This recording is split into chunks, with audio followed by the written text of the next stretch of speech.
Welcome to English Practice Every Day. In today's vocabulary practice video, we will learn and practice 10 words at advanced meaning C1. Advanced meaning C1 level. After practicing, we will read a short story aloud that uses all these words, helping us understand how to use them in context. Let's start. Please speak out loud with me as we practice. 1. Imbibe. Imbibe. Imbibe is a verb. As a verb, imbibe means to absorb, especially ideas, knowledge, or qualities. Imbibe means to absorb, especially ideas, knowledge, or qualities. Ivy imbibed every detail of the novel. Ivy imbibed every detail of the novel. John imbibes wisdom from his elders. John imbibes wisdom from his elders. Zach imbibed the teachings of his mentor. Zach imbibed the teachings of his mentor. Children imbibe values from their parents. Children imbibe values from their parents. Amy imbibed the culture of the new country. Amy imbibed the culture of the new country. Another meaning of imbibe as a verb is to absorb or drink liquid. Imbibe means to absorb or drink liquid. They imbibe too much at parties. They imbibe too much at parties. The plants imbibed water from the soil. The plants imbibed water from the soil. I rarely imbibe anything stronger than tea. I rarely imbibe anything stronger than tea. She loves to imbibe herbal tea in the evening. She loves to imbibe herbal tea in the evening. The guests imbibe cocktails late into the night. The guests imbibe cocktails late into the night. 2. Adhere. Adhere. Adhere is a verb. As a verb, adhere means to stick to something physically. Adhere means to stick to something physically. Wet clothes adhere to her skin. Wet clothes adhere to her skin. Dust adheres to the old furniture. Dust adheres to the old furniture. Paint adheres well to the surface. Paint adheres well to the surface. The label adhered tightly to the jar. The label adhered tightly to the jar. The glue made the paper adhere to the wall. The glue made the paper adhere to the wall. Another meaning of adhere as a verb is to follow rules, beliefs, or principles strictly. Adhere means to follow rules, beliefs, or principles strictly. Mary adheres to a strict diet. Mary adheres to a strict diet. He adheres to the company's policies. He adheres to the company's policies. Soldiers must adhere to strict discipline. Soldiers must adhere to strict discipline. They adhere to their religious traditions. They adhere to their religious traditions. The team adhere to the coach's strategy. The team adhere to the coach's strategy. 3. Minutia or minutia. Minutia, minutia. Minutia is a noun. Minutia means a small or an unimportant detail. Minutia means a small or an unimportant detail. I enjoy the minutia of chess strategies. I enjoy the minutia of chess strategies. Leo got lost in the minutia of the report. Leo got lost in the minutia of the report. Jane focused on the minutia of the plan. Jane focused on the minutia of the plan. The minutia of daily life fascinated Sophie. The minutia of daily life fascinated Sophie. She loved discussing the minutia of the novel. She loved discussing the minutia of the novel. 4. Concur. Concur. Concur is a verb. As a verb, concur means to agree with someone or something or to have the same opinion. Concur means to agree with someone or something or to have the same opinion. I concur with your opinion on the matter. I concur with your opinion on the matter. The judge concurred with the jury's verdict. The judge concurred with the jury's verdict. We concurred that the plan needed changes. We concurred that the plan needed changes. Historians concur that the event changed history. Historians concur that the event changed history. The scientists concurred on the research findings. The scientists concurred on the research findings. 5. Candor. Candor. Candor is a noun. As a noun, candor means honesty and openness in expressing thoughts or feelings. Candor means honesty and openness in expressing thoughts or feelings. Ben's candor made him trustworthy. Ben's candor made him trustworthy. Jim spoke with candor about his past. Jim spoke with candor about his past. I appreciate your candor in this matter. I appreciate your candor in this matter. Jill spoke with candor about her mistakes. Jill spoke with candor about her mistakes. His candor made the conversation refreshing. His candor made the conversation refreshing. 6. Eschew. Eschew. Eschew is a verb. As a verb, eschew means to deliberately avoid or abstain from something.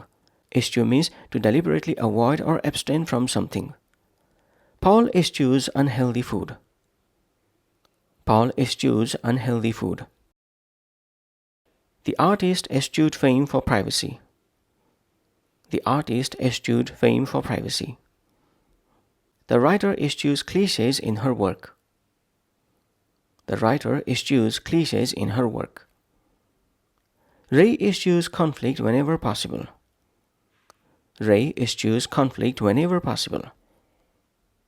Jack eschews luxury and lives a simple life. Jack eschews luxury and lives a simple life. 7. Clement. Clement. Clement is an adjective. As an adjective, clement means mild, merciful, or gentle, often used to describe weather or a person's temperament. Clement means mild, merciful, or gentle, often used to describe weather or a person's temperament. Sophia has a clement personality. Sophia has a clement personality. The weather was clement and sunny. The weather was clement and sunny. The judge was clement in his sentencing. The judge was clement in his sentencing. Her clement nature made her a great leader. Her clement nature made her a great leader. The clement breeze cooled the summer afternoon. The clement breeze cooled the summer afternoon. 8. Onerous. Onerous. Onerous is an adjective. As an adjective, onerous means difficult, burdensome, or requiring a lot of effort. Onerous means difficult, burdensome, or requiring a lot of effort. I struggled with the onerous workload. I struggled with the onerous workload. The onerous journey tested our endurance. The onerous journey tested our endurance. She found the homework onerous and tiring. She found the homework onerous and tiring. Moving the heavy boxes was an onerous job. Moving the heavy boxes was an onerous job. Mark found the paperwork extremely onerous. Mark found the paperwork extremely onerous. 9. Platitude. Platitude. Platitude is a noun. As a noun, platitude means a dull or overused statement, especially one meant to sound wise. Platitude means a dull or overused statement, especially one meant to sound wise. Hard work pays off is a common platitude. Hard work pays off is a common platitude. I am growing tired of hearing empty platitudes. I am growing tired of hearing empty platitudes. The book avoided platitudes and gave fresh ideas. The book avoided platitudes and gave fresh ideas. The coach offered a platitude instead of real advice. The coach offered a platitude instead of real advice. The politician's platitudes failed to inspire the crowd. The politician's platitudes failed to inspire the crowd. 10. Vanguard. Vanguard. Vanguard is a noun. As a noun, vanguard means the leading position in a movement, trend, or field. Vanguard means the leading position in a movement, trend, or field. The army's vanguard led the attack. The army's vanguard led the attack. Artists in the vanguard often face criticism. Artists in the vanguard often face criticism. The company is at the vanguard of technology. The company is at the vanguard of technology. Scientists are in the vanguard of medical research. Scientists are in the vanguard of medical research. Ruth was in the vanguard of the feminist movement. Ruth was in the vanguard of the feminist movement. That's the end of the practice session. Let's now read out loud a short story using all these words in a proper context. Title of the story, The Winds of Change. In a quaint village nestled beneath rolling hills, Ivy sat by her window, watching a Clement breeze rustle the leaves outside. The weather had been unusually mild for February, a gentle reprieve from the typical chill. She sipped her herbal tea, letting the warm liquid imbibe into her senses, soothing her after a long day. Ivy wasn't one to imbibe anything stronger than tea. She eschewed the raucous parties down at the tavern where villagers would imbibe too much ale and stagger home under the stars. Instead, she preferred the quiet where she could imbibe the wisdom of the old novels stacked beside her chair. Ivy was a dreamer, always lost in the minutia of her favorite stories. Tiny details like the creak of a ship's deck or the scent of rain on a heroine's cloak. Her friend Leo, a meticulous scholar, often teased her for it. "You'll drown in those little things," he'd say with a grin, his own nose buried in the minutia of historical reports. Despite their differences, they concurred on one thing: the village needed change. For too long, it had adhered to outdated traditions, the kind that stuck like dust to old furniture, refusing to let go.